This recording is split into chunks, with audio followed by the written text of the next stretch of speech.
Good morning, good afternoon, good evening, ladies and gentlemen. Welcome back to Arsenic Candy Gaming. And welcome to a new game for us, which is Caves of QUD. It's not exactly a new game for me, but it could well be a new game for you. Now, I've tried to film this intro like 4 or 5 times now, and it has gone awfully every single time. It feels too rehearsed, it feels too... It just comes across like fake. So I'm just going to wing it now and see what we come out with. I'm going to start off by reading the Steam description of Caves of QUD. Caves of QUD is a science fantasy roguelike epic steeped in retro-futurism, deep simulation and swathes of sentient plants. Come inhabit an exotic world and chisel through layers of 1,000-year-old civilizations. That by no means does any justice to what Caves of QUD is. Caves of QUD is a roguelike game in a very, almost like an ASCII graphic style, but not at all. It's intentionally done in an old looking style, but it is such a deep and intricate game. There's so much going on below the surface. It combines pre-made world with a lot of procedural generation, even down to silly little things like books that you find in the world have got procedurally generated stories in them. It's fantastic. So we're just gonna give it a whirl. I have played this game for 20 hours plus at the moment, and I have not lasted. I think the character I've got going at the moment has been alive for 46 minutes, and even that was a struggle. I don't believe I've got into and out of a dungeon yet, because that is incredibly difficult. But here we go. Let's make a new character for our YouTube. We might only last 10 minutes, and if we only last 10 minutes, that's how long the video will be. But let's give it a go. So, Caves of QUD. What is Caves of QUD? Right, it's a post-apocalyptic world, but unlike your Fallouts or your Wasteland post-apocalypse, where the human race has like a sort of a memory of or a history of what their world used to be like. In Caves of QUD, that's long gone. The people of QUD have no idea what the world used to be like, and relics that they find from the old world are completely alien and mysterious to them. Like, they don't see cities as being cities. They see them as crystal or chrome caverns of giant shiny spires. They've no idea what a city is. You find things like syringes around the world, and they just refer to them as mysterious tubes because they don't know what they are. Which makes for some quite amusing gameplay at places when you're because you can't use these artifacts until you look into what they are, really. So you have to examine them, and you can find out that they're actually quite innocuous objects, which is hilarious when you find things that are of high value, and then you examine them and you work out what they really are, and then they're of no value. So Caves of QUD, post-apocalyptic world, where we are one of either two races, either a mutated human. Mutated humans, the mutations that are available are quite deep, ranging from physical mutations of extra arms, extra legs, extra heads, spines on our backs that we can use as both an armor or a weapon. To the other race would be the Truekin, which are human beings that have no mutation, and they see the mutants as being disgusting. They see them as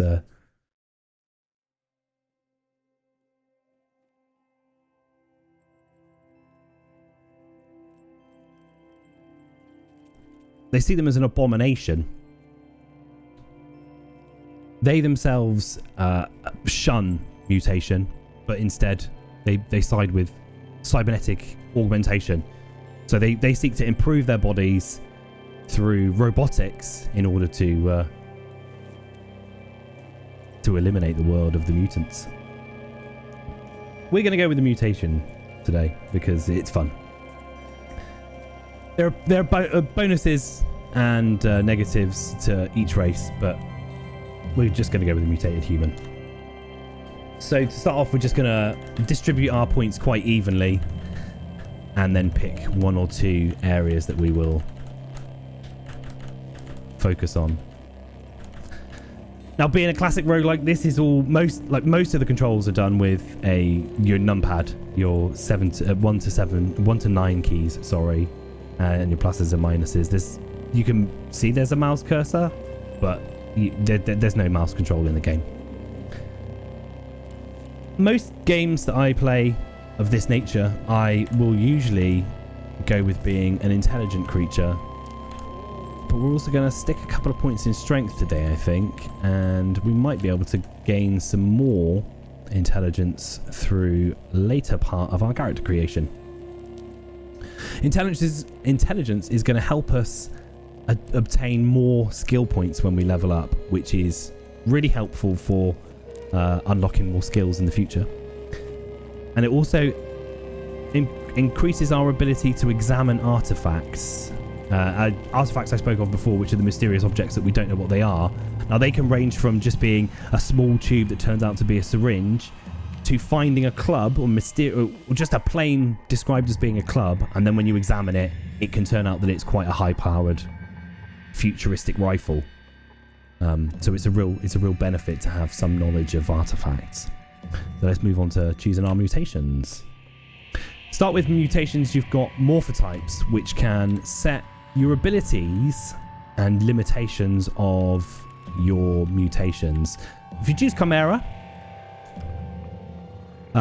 basically when you level up, every time you get 4 mutation points from leveling up, you have the opportunity to unlock a random mutation. If you choose either Chimera or Esper, it will limit the type of mutations that you get to choose from. Chimera will limit you to only physical mutations, such as your extra arms, extra legs, etc. Esper will limit you to only mental mutations, which would include psychic abilities, telekinesis, pyrokinesis, and things like that. The other morphotype is unstable genome, which doesn't actually give you a specific mutation initially, but you can invest points into obtaining a 33% chance that every time you label up, your genome will destabilize and you get to choose from 3 random mutations. If you've set it as Chimera or Esper, you will only get a physical or a mental mutation as a random. But if you just have unstable genome without one of those choices, it could be any of the mutations that are available. I'm not going to pick either of those. I'm going to go for a set build today, I think. Now, I have a build that I use quite regularly, which is the one I'm going to go with now, which is not saying a lot, considering I've played 20 hours and not made it more than 46 minutes into the game. I like to go with a night vision character, which is really going to help us when we're in the dark, obviously. Photosynthetic skin replenishes our health by absorbing sunlight in the daytime. It increases our natural healing rate and gives us 2 quickness. While in the sunlight, we accrue starch and lignin that we can use as ingredients in meals. So when we camp, we can use the lignin that we obtain from the sun as an ingredient in our meal. And when you cook a meal, the different ingredients you add give you different abilities and bonuses. It also gives us 200 reputation with roots, trees, and vines. Now, back in the Steam blurb, it stated, we're blah blah blah blah, a deep simulation and swathes of sentient plants. That's true. There are plants all over this world that will be friendly or kill you, depending on what plants they are and what your reputation with that race is. That race of plants, obviously.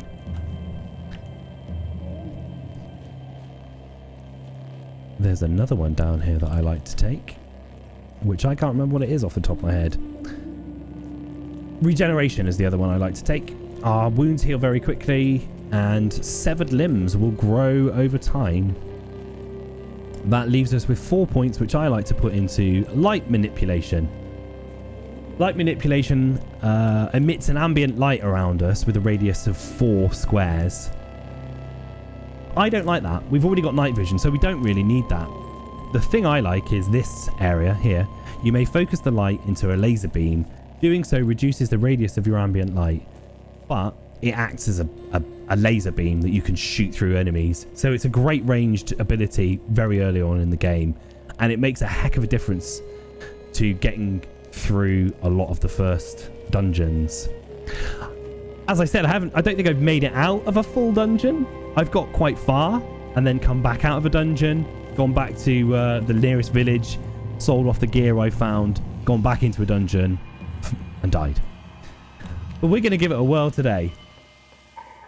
There are lots of other mutations you can take here, and also you have the ability to choose defects. Now, if you've played anything like Project Zomboid, you'll understand the concept of these, which is you can take a defect, such as, we'll pick one at random. I say random.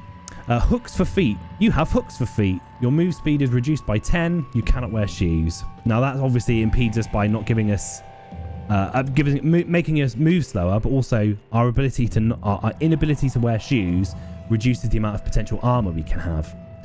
In choosing hooks for feet, it would give us a -4, which would give us an extra 4 points that we can spend on other mutations that would be beneficial. I don't want to take a negative at the moment. There are also mental defects such as amnesia and narcolepsy. Not going to take one of those either. There is a really interesting one that I would really like to try out. I tried it out once and I didn't last very long before it eliminated me, which is Evil Twin. Acting on some inscrutable impulse, a parallel version of yourself travels through space and time to destroy you. Each time you embark on a new location, there is a small chance that a parallel version of yourself has tracked you down and attempts to destroy you. Awesome.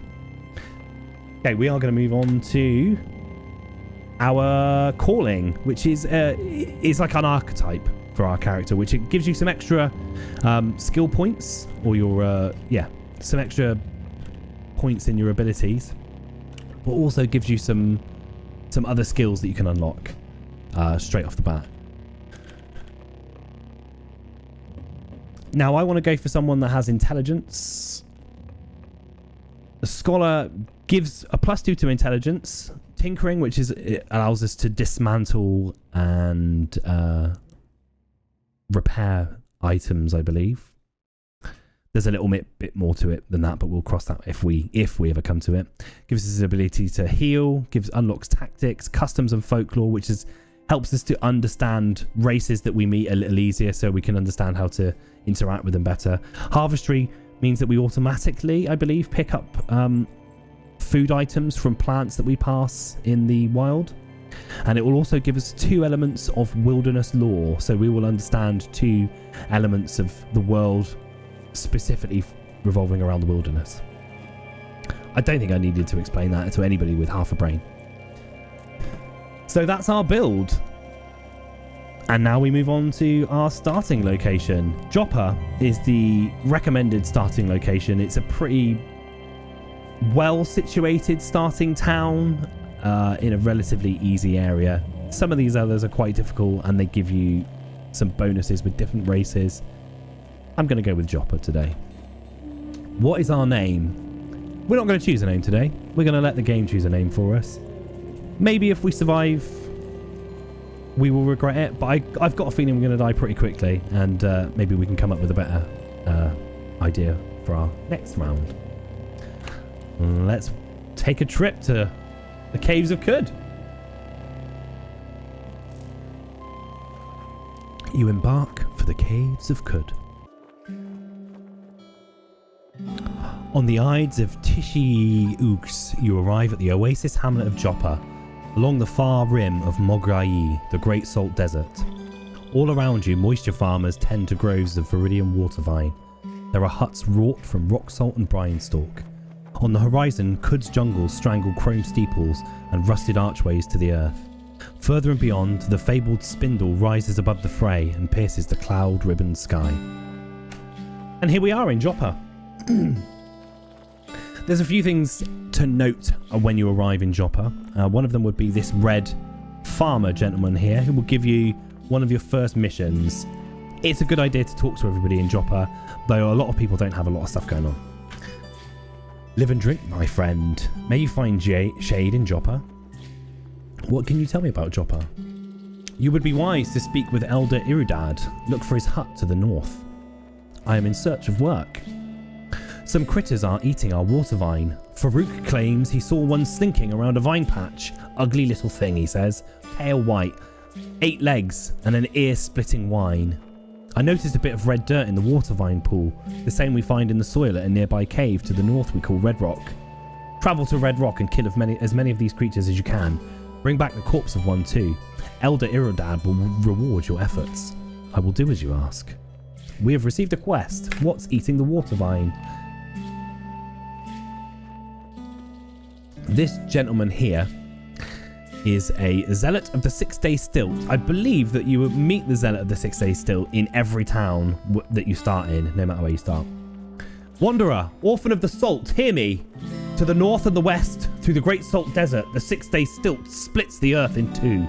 Seek there the grandeur of the Shekinah, first among fathers. Release yourself from the burden that Chrome bears on your sickly flesh. Go now. What awaits me there, zealot? Deliverance waits for all pilgrims. At the site you will find the cathedral, magnificent in its splendour. There are statues erected in honour of the Argent Fathers. There are sublime reliefs depicting our most cherished occasions.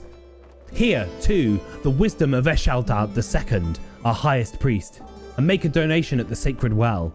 Worship at the light sculpture of Shekinah himself.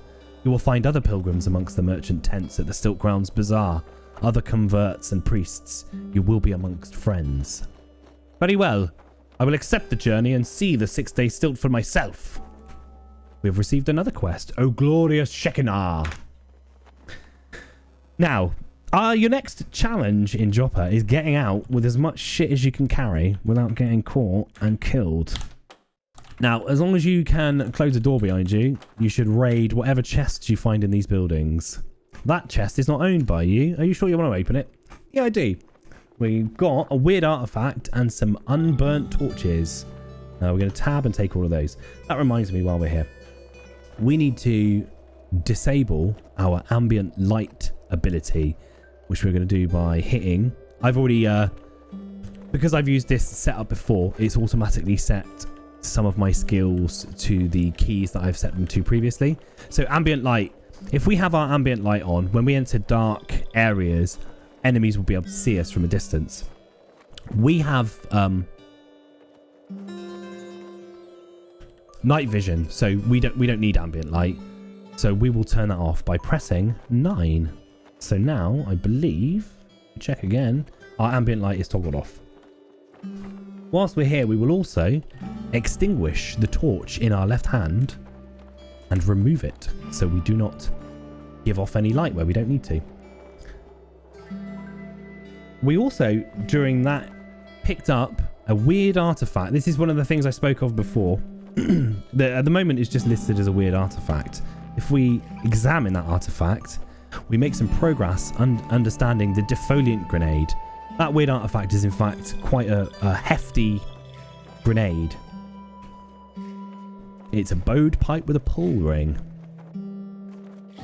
Now I believe a defoliant, I could be mistaken, I think it's a grenade that is super effective against plants.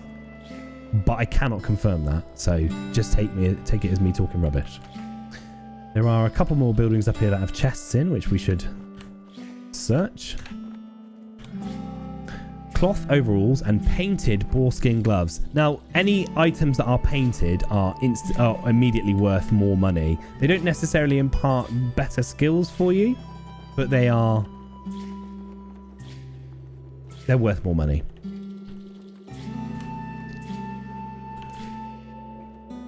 Oh, there we go. We lasted 20 minutes of a video and probably about 4 minutes in the game. We died because I didn't close the door before we stole all the shit from this guy's chest. So that's game over. I'll be right back. And as if by magic, here we are again, back in Joppa, ready to do all of that again, but without getting caught. Now, there's going to be, as I said, a lot of it is procedurally generated. There's certain things that aren't procedurally generated. The main towns are always the same. Your starting town always has the same people in it, but the items that you find within there are different. Also, on our main map, which we can see here, the main areas of this map are always the same. So the towns that you can see scattered about and the key locations, but all the blocks in between on your travel, those are all randomly generated. So we've received our quest, and now we will take this other quest, and then we'll loot again and hopefully find something equally as good as the grenade that we previously had, but without dying. Nope, an arrow and a short bow. Not quite so good. I can thoroughly recommend closing doors behind you if you ever come into anyone else's building. As we can see, it is definitely beneficial. So we'll equip our bow that we've just taken, and we will examine this artifact, a fungicide grenade. That's specifically for destroying the horrible amount of disgusting mushrooms that you'll meet.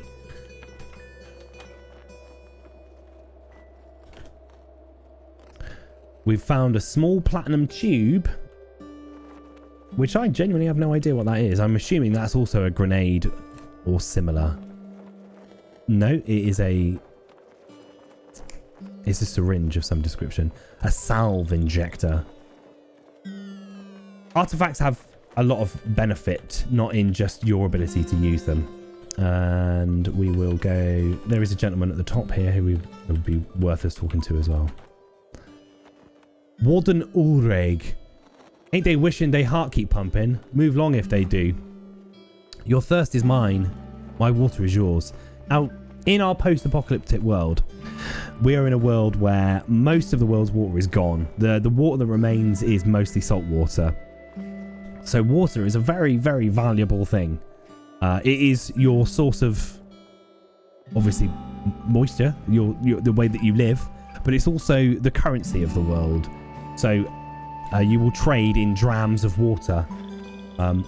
There is also a ritual you can perform called the water ritual, which is basically, because it's such a valuable item, you share your water with the people that you meet as an act of friendship. I think we will save our water ritual for this gentleman up here, who is Elder Irudad, who's a gentleman that we were told to claim our quest from. What can you tell me about Joppa? Joppa is an oasis hamlet nestled between the eastern reaches of the Great Salt Pans and the jungles of QUD.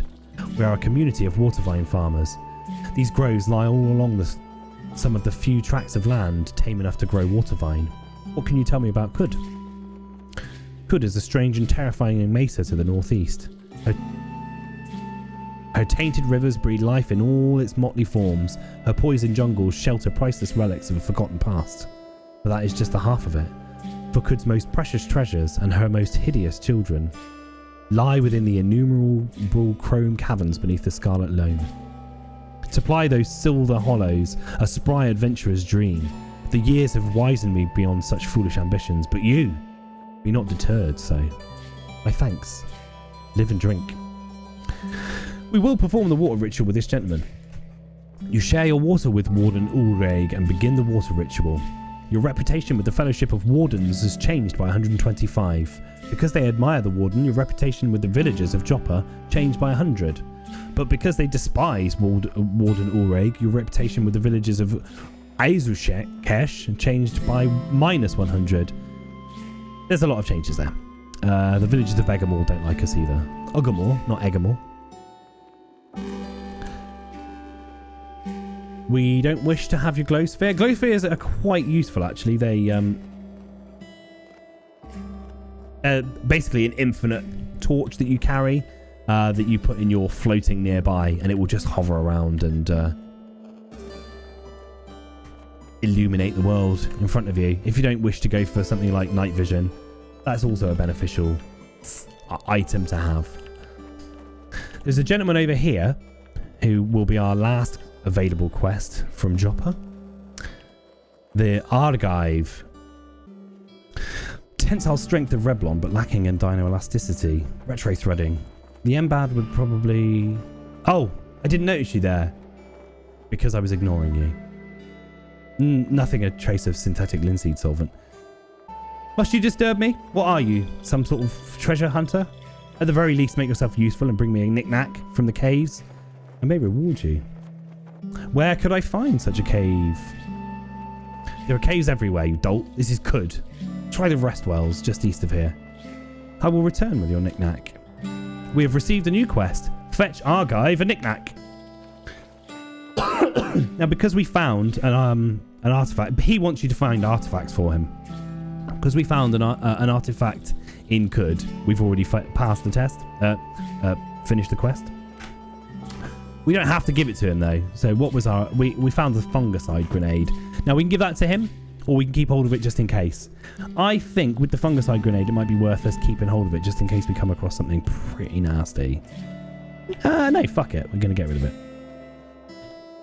Here is your knick-knack. The fungicide grenade. Oh, we can give him the salve injector as well. It appears you may be useful after all. Now go fetch me another trinket. We've received a second quest from him, which is to take another one. Here is your knick-knack. The salve injector. You've finished the step. Return to Argive of the quest. Fetch Argive another knick-knack. You receive 150 XP. We have gained our first skill level. That gives us an extra hit point, 90 skill points, and 1 mutation point. Good. Quite impressive, treasure hunter. Maybe you're fit to poke around my workshop here. I've been wanting another apprentice. So unfortunate what happened to Scraff, what with the disembowelment and all. Take a seat there. Now, let me explain. I'm on the cusp of a grand discovery. When I've done assembling the weird wire conduit, you'll be able to speak to anyone from here to Cephas. First though, I'm going to need some copper wire. As much as you can find, at least 200 feet. You should be able to scavenge enough from the rust wells and nearby caves. As you say, I'll go fetch the wire. We've received the quest, weird wire conduit. Eureka! So, we can, I believe... we haven't unlocked any new attribute points, which would be these over here. We've unlocked mutation points, so we could improve one of our mutations. I think we'll improve our light manipulation. And we could have a look at our skills and see if we can unlock anything. There's not really anything that we would want from here at the moment. Maybe Spicer, which means Spicer gives us the ability to use more ingredients when we make meals at a bonfire. And that in turn gives you more abilities and confers more bonuses for you. I think we're just going to outright get that. Oh, we don't have enough skill points. Eat a bag. Oh, because we have to unlock cooking and gathering first. Shit. Now, the final thing of note in your starting town, wherever that may be, will be this.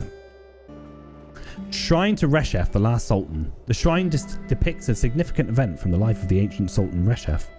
In 3AR, Reshef cleansed the marshlands of the plagues of the Gaia and taught Abram to sow water vine along its fertile tracks. You note this piece of information in the Sultan Histories Reshef section of your journal. We'll pray to it as well. Now, the Sultans are randomly generated in every game, and each of them gives you a mission and potentially some other skills, but I can't confirm that because I haven't ventured far enough into the game to experience that personally. And the first area north of your starting town will also have another shrine in it, which is also worth looking at. Shrine to Elesh III, Prism in Marigold. The shrine depicts a significant event from the life of the ancient Sultan Elesh III. Whilst travelling through Minip, Elesh III stopped at a tavern in Sanashe Mesh. There he lost his prismed Miracus in a foolhardy bet. He cursed the tavern and left Sanashan Mesh. You discover the location of Minip. You note the location of Minip in the location's historic sites section of your journal. You've received a new quest. Wow, there's a lot of history there. Those items are now, I believe, on our map. Though I cannot tell you where they are. We'll cross that bridge when we come to it. There's Bethesda Susa. Anyway, we'll come across it. We'll work that out later. For now, I think we should venture over to the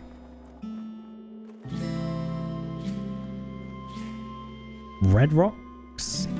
Is that what it is? The Rust Wells.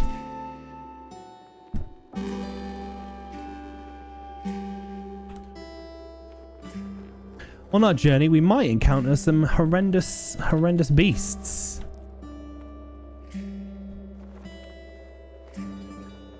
These are the areas that are all procedurally generated. Some of them are just empty spaces. Some of them have rivers and caves and towns. Some of them have friendly wildlife. Some of them have aggressive wildlife. I'm going to take it steady as we enter the final areas of this little trip across the marshlands. Some relatively friendly wildlife we've passed so far.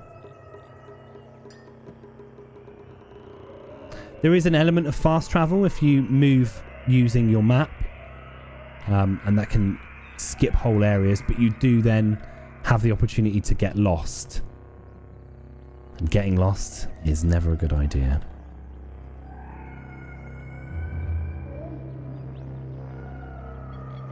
I believe that we are about to encounter someone quite hostile.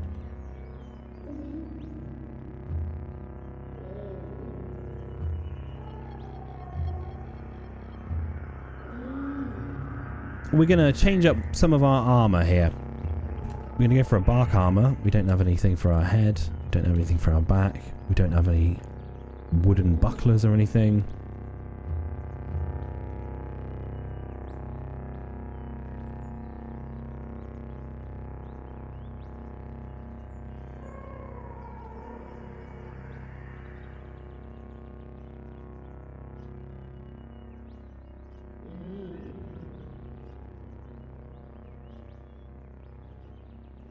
Oh, we have a nasty crocodile here. We can probably zap with our laser eyes. We've got a crocodile corpse there. A snapjaw, which is one of the hostile species of the area, was killed by the crocodile. And he's left a hat, which is covered in blood. I believe that blood will decrease its value. I'm not sure if it does anything else. But I'm aware that there was another snapjaw over here somewhere. Don't know if he died. We'll find out. Here's another snapjaw. He left a bronze longsword for us, which could come in handy. What weapon are we currently carrying? A staff. And the longsword will do slightly more damage than the staff that we previously had, so we'll switch to that. Oh, I'm not sure what this is. Salty water and a bridge. Now, an ASCII style graphics tile set isn't necessarily for everyone. It is quite alarming if you've never played an ASCII RPG game before. But once you get over the initial like simplistic nature of it, it's quite wonderful.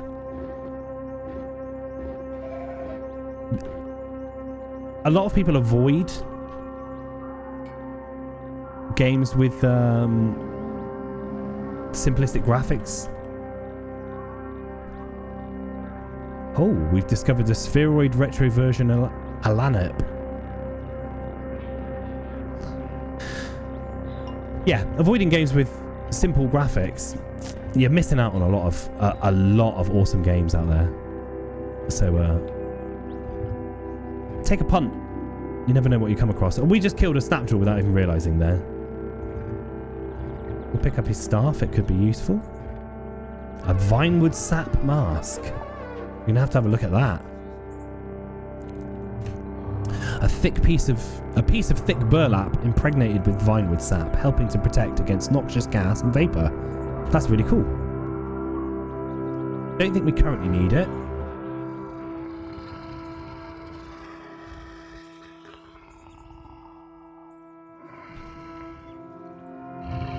But it will come in handy at some point, I'm sure. We have a look at what this is. An arc sconce, a beautifully lit sconce.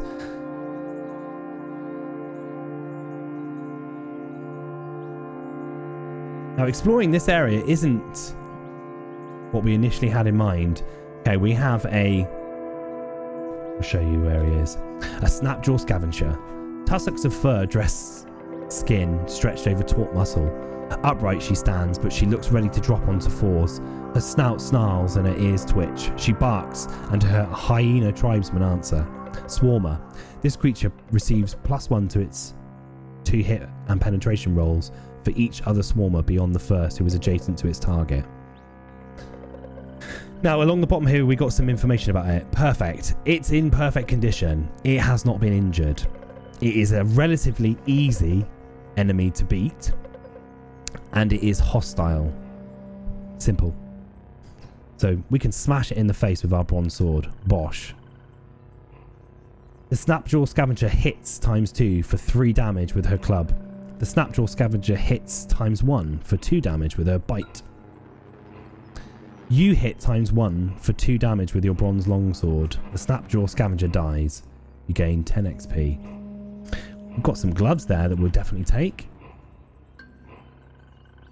Now, something that I've frequently done is accidentally picking up Snapjaw corpses. You want to try and avoid it wherever you can, because that'll weigh you down very quickly. There are no other Snapjaws adjacent, thankfully, so we shouldn't be in too much trouble here. This is our laser shot. Bosh. Laser eyes killed her again. Grab another longsword. It's very easy to become over-encumbered very quickly. Another thing that I only discovered quite recently is I believe all these surfaces are diggable and destructible. So you can burrow through walls given the right equipment. That equipment can even be one of your starting mutations of having long claws. Oh, some books. We're going to take all of those. Let's have a look at our books. They're probably going to be gibberish. Dreaming Dale art thou yet? First, speak with the blood of a demigod. Why do some creatures seem to detest this practice? Had been estranged for 30 years. Oth is cohabited by a strand of cragweed. Let no fear in your heart. Come, share this peaceful space. Together they wrought machines from her naked womb to inhabit 100 earths. Your mental armour is a heavy weapon. No, Jasper, soaking wet. It was the most insignificant afterthoughts of an inch. In all likelihood, you will narrow down the nomad. This is clearly one of the books that just is nonsense. There are some pre-made stories in the game, and there are some utter trash. Does it have any effects? No active effects. Sup with the dirt. Editor's note. The current abbot from the sacred joining, when our fathers, so enchanted, wrought machines from her naked womb. Yes, another gibberish one. But they might be of value, so we'll keep hold of them anyway. Let's have a quick explore. There is an auto explore button. I don't personally use it, but you can. It will automatically zip around the map trying to find any areas that you haven't explored. That's a puddle of slime, I believe. We don't really need to venture into it. This takes us down into the next section of the map. Oh, there's a piggy here that's attacking us. We need to take this guy out quickly.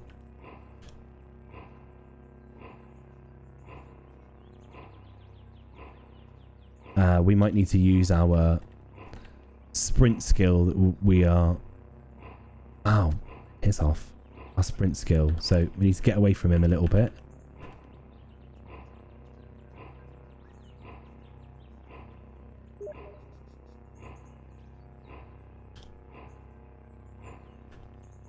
And take some time to heal a little bit, I believe.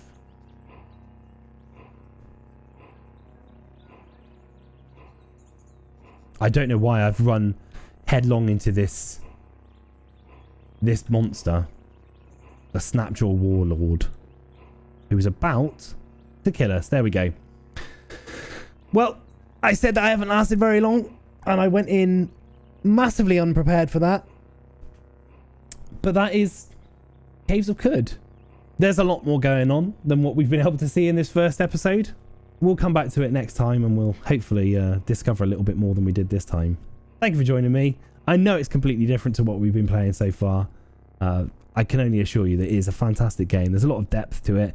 There's a lot of great character building if you've got the time to put into it. It's really cheap on Steam. It's about a tenner. I picked up on the Christmas Steam sale, and I highly recommend it if you're into if you can handle a